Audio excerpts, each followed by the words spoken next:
इसलिए हर संत महात्मा एकांतवास करता ही है। उससे उसे बहुत लाभ होता है। उससे तो जो लाभ होता ही है। उसके जो संगी साथी साथ होते हैं, जो साथ भक्त होते हैं, उन्हें कहीं अधिक लाभ होता है, इसमें कोई शक नहीं। 2 पत्नियां हैं याज्ञवल्क्य की। कात्यायनी बड़ी पत्नी है। घर के कामकाज में बहुत सुग्रह है, बहुत अच्छी तरह से घर का कामकाज करती है, संभालती है। मानो कोई ज्यादा इच्छा नहीं। दोनों बुद्धिमान है, लेकिन ये कम बुद्धि की है। मैत्री अधिक बुद्धिमान है। वह अधिक बुद्धिमान है, इसका अर्थ नहीं है कि वर्ल्डली वाइज है, नहीं। मैत्री वर्ल्डली वाइज नहीं है, कात्यायनी वर्ल्डली वाइज है। तो ठीक है, दोनों में किसी प्रकार का कोई टकराव नहीं है।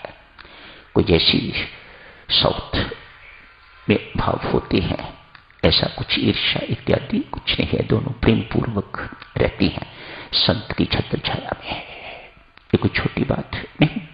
एक ही घर में 2 महिलाओं का रहना, एक पति, ये कोई छोटी बात नहीं है। मैत्री प्राय पतिदेव से परमार्थ पर चर्चा करती रहती है, अध्यात्म पर चर्चा करती रहती है। घर के कामकाज में कोई रुचि नहीं, शुरू से नहीं है।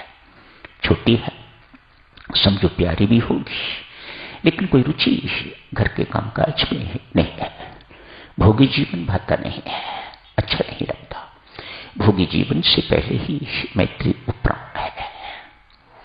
आज याज्ञवल्क्य जी ने प्रपोज किया है, मैं एकांत में जाना चाहता हूं, साधना करना चाहता हूं, अमृतत्व की प्राप्ति करना चाहता हूं।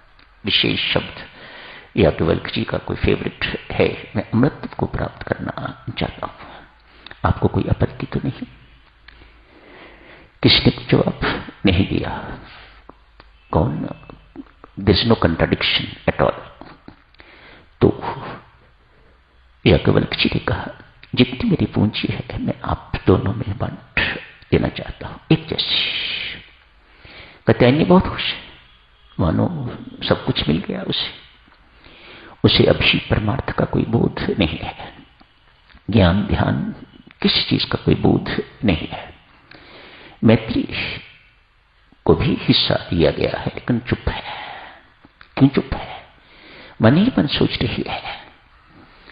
इनके पास अवश्य धन से कहीं अधिक महत्वपूर्ण कुछ है, जिसे पाने के लिए जा रहे हैं। वह क्या है?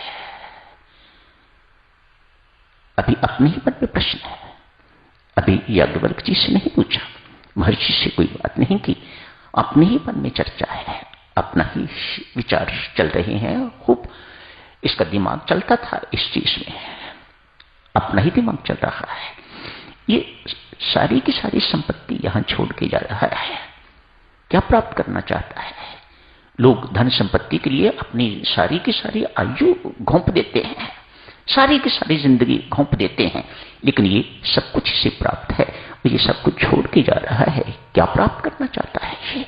मानो इससे कहीं अधिक महत्वपूर्ण है जो ये प्राप्त करना चाहता है। वह क्या है?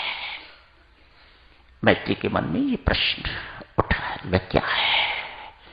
मैं भी वही मांगूंगी। स्वामी जी महाराज ने शब्द कल प्रयोग किया, देना ही चाहते हो तो अपनी जैसी लगन दो, मुझे आप जैसी लगन लग जाए, जैसी लगन आपको है। भक्ति की प्राप्ति की, परमात्मा की प्राप्ति की, मोक्ष की प्राप्ति की, अमृतत्व की प्राप्ति की, वैसी लगन मुझे लगा दीजिएगा। कितनी सुंदर मांग है इस देवी की, महान देवी की।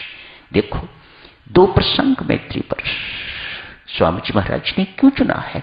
2 प्रसंग की छोटी हस्ती नहीं है मैत्री, जिसकी इस प्रकार की मांग है। महर्षि से आप पूछती है, क्या सारे संसार की धन संपत्ति मिलने से मुक्ति मिल जाएगी? नहीं, कदापि नहीं। याज्ञवल्क्य एकदम टोकते हैं, अरे मैत्री, इस धन संपत्ति से ना परमात्मा मिलता है, ना संत मिलता है, ना ज्ञान मिलता है, ना भक्ति मिलती है। फिर क्या मिलता है? अभिमान। याज्ञवल्क्य सो क्लियर, सो लूसिड। इससे क्या मिलता है? कहा अभिमान मिलता है। इसको आदमी भोगता है तो भी अभिमान, दान देता है तो भी अभिमान, इसको अपने पास रखता है तो भी अभिमान। याज्ञवल्क्य शब्द देखिएगा कितने स्ट्रॉन्ग शब्द हैं धन संपत्ति के लिए।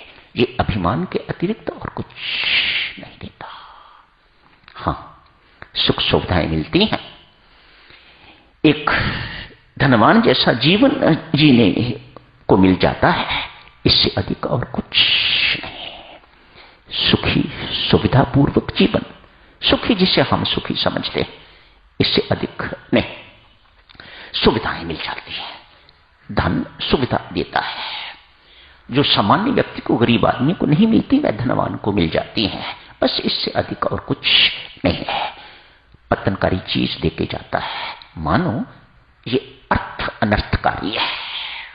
यदि ये कहा जाए तो गलत नहीं है। अर्थ अर्थात धन संपत्ति को अर्थ कहा जाता है। अर्थ ये अर्थ नहीं है, अर्थ ये अनर्थकारी है, ऐसा संत महात्मा घोषणा करते हैं। सो शेष महर्षि याज्ञवल्क्य, मुझे ये सब नहीं चाहिए। मैत्री कहती है, मुझे कह दीजिएगा जो आप पाना चाहते हो। उपदेश देते हैं। उपदेश को प्राप्त करके सीधे याज्ञवल्क्य जी महाराज अपनी साधना के लिए चले जाते हैं।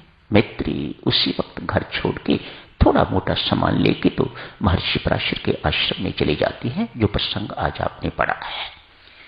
देवियों, बहुत सज्जनों, बहुत महत्वपूर्ण प्रसंग है आज का। मेहरबानी करके इसे बहुत लंबा तो नहीं करेंगे, लेकिन जो सार है, जो हमें अपने जीवन में उतारना चाहिए, उसकी जानकारी तो बहुत आवश्यक है। उतना ही चर्चा करेंगे।